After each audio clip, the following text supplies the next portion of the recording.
Hello everyone, welcome back with new and inspiring video. अभी UP PCS 2022 का interview schedule है, चल रहा है। अभी कैंडिडेट्स बाहर निकलेंगे, उनसे पूछेंगे किस तरह उन्होंने इंटरव्यू दिया और क्वेश्चंस क्या थे।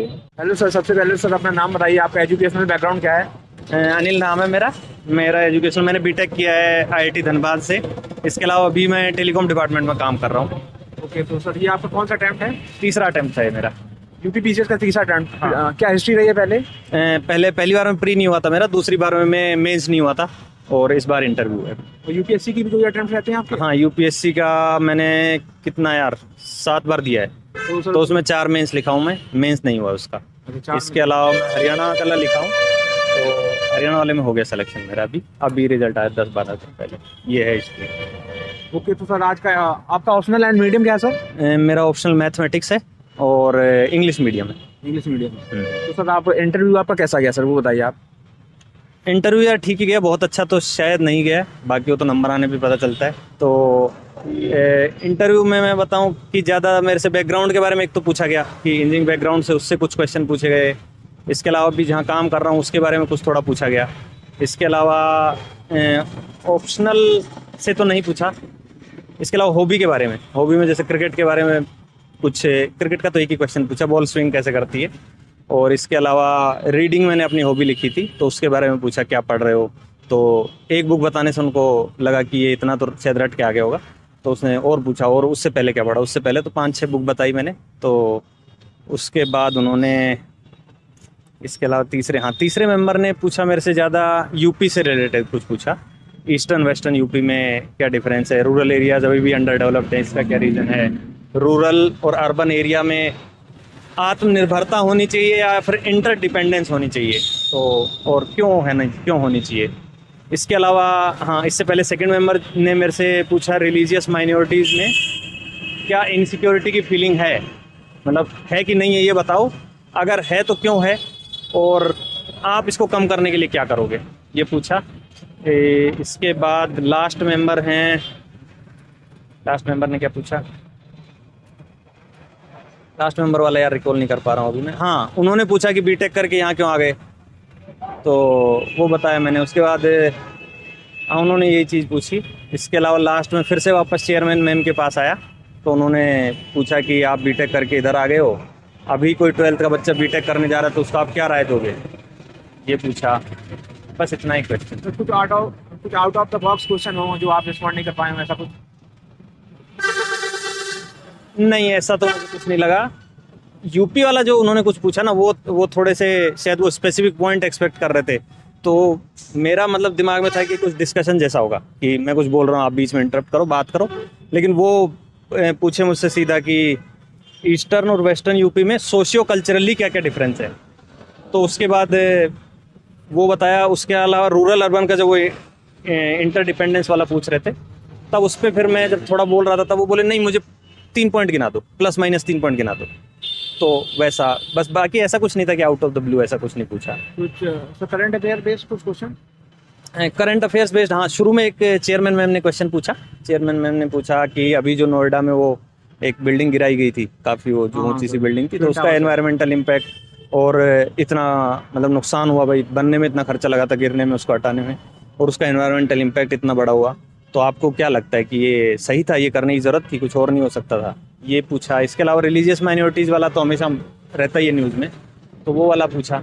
करंट से तो बस यही था। मैंने बीच में ग्लोबल इन्वेस्टर समिट जो अभी हुई यूपी में, उसके बारे में थोड़ा बोला, मैं चाह रहा था कि उस पर बात करें, उस पर उन्होंने बात करी नहीं ज़्यादा, तो बस यही था। तो सर प्री में बेसिकली क्या स्टडी आप रखते हैं, कैसे आप? जैसे मैंने बताया यूपीएससी के लिए यार मैं काफ़ी टाइम से पढ़ रहा हूँ, तो जो बेसिक सोर्सेज वो मैंने बहुत बार पढ़ ही रखे हैं।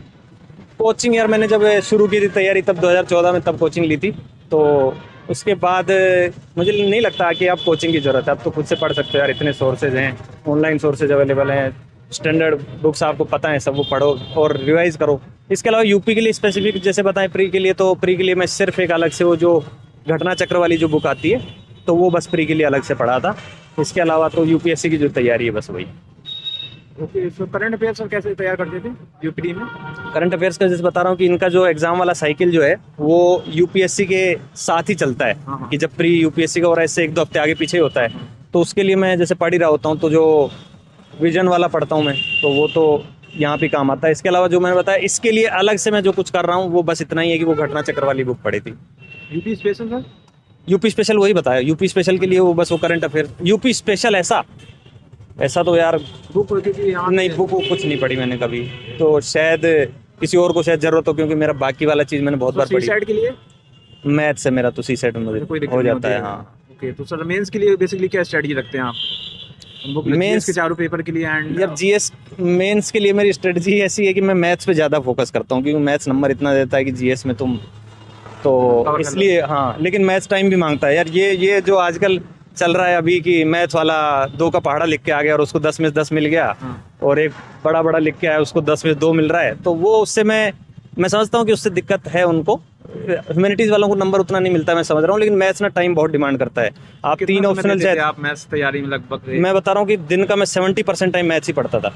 इसके अलावा 30% में मैं 4 जीएस के, हिंदी और हिंदी के अलावा क्या बच गया, ऐसे सब इसी में करता हूँ। 70% टाइम मैथ ही पढ़ रहा था, तो उसमें टाइम बहुत जाता है। इसका ये मतलब नहीं है कि मैथ वाला ऐसे ही नंबर पा रहा है। मैथमेटिक्स के सोर्स क्या थे सर आपके?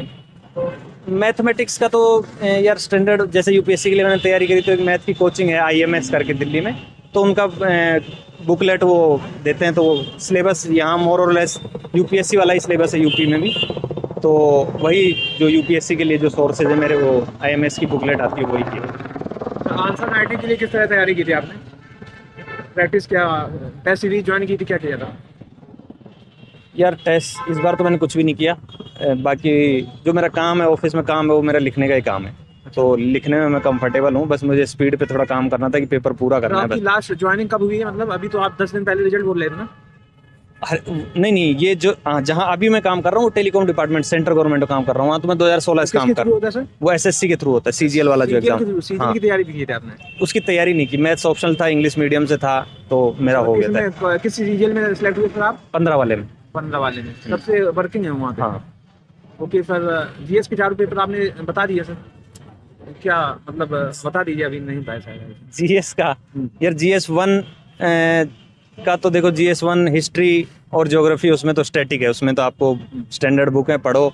आंसर लिखने की, मैं जैसे बता रहा हूँ, मेरा जो काम है वहाँ पे लिखने का काम है, तो लिखने से मैं कंफर्टेबल हूँ कि कैसे एक हर चीज़ में एक फ्लो होना चाहिए, कि आप इंट्रोड्यूस कर रहे हो, फिर मेन मुद्दा बता रहे हो, फिर ख़त्म कर रहे हो, कंक्लूड कर रहे हो, तो वो मेरे को अपने काम से कंफर्टेबल हूँ। बस मुझे आंसर राइटिंग के लिए इतना करना था कि मुझे पेपर पूरा हो जाए मेरा, वो स्पीड के लिए, तो वो मैं खुद से ही लिख रहा था कि टाइम लगा के इतना इतना लिखना है।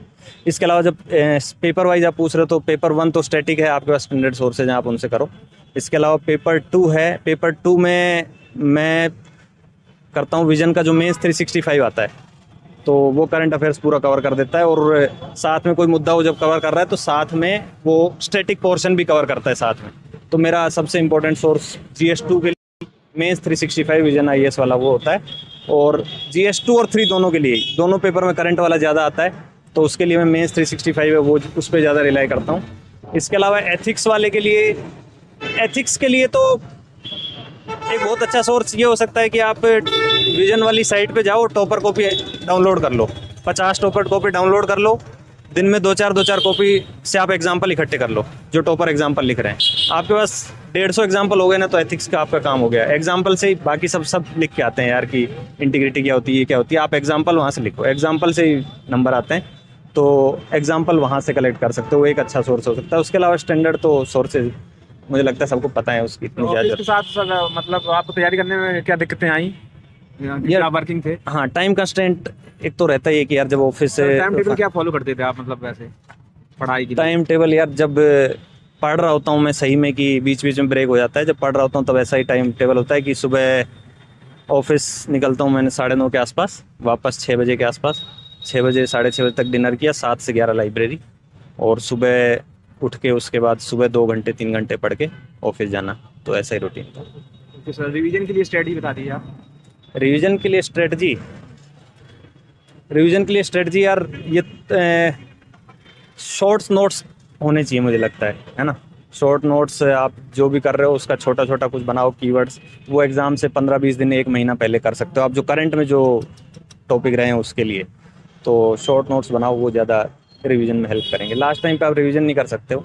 और जैसे मैं बताया, मेरी स्ट्रेटजी यार मैथ्स पे ज़्यादा डिपेंडेंट थी, पिछली बार भी मेरा मैथ्स में ठीक है 215 के आसपास नंबर थे, उसमें भी दूसरे लोग का बने एसडीएम बने उतने ऑप्शनल के नंबर में, लेकिन मेरे जीएस में थोड़े कम नंबर थे। तो जीएस भी इस बार मेरा ठीक हुआ, मैथ्स भी अच्छा हुआ। तो मेरी स्ट्रेटजी थोड़ी मैथ्स पे ज़्यादा डिपेंडेंट थी, उस पर टाइम भी मैंने ज़्यादा उसी पे दिया था। ओके सर, थैंक यू अपना टाइम देने के लिए सर।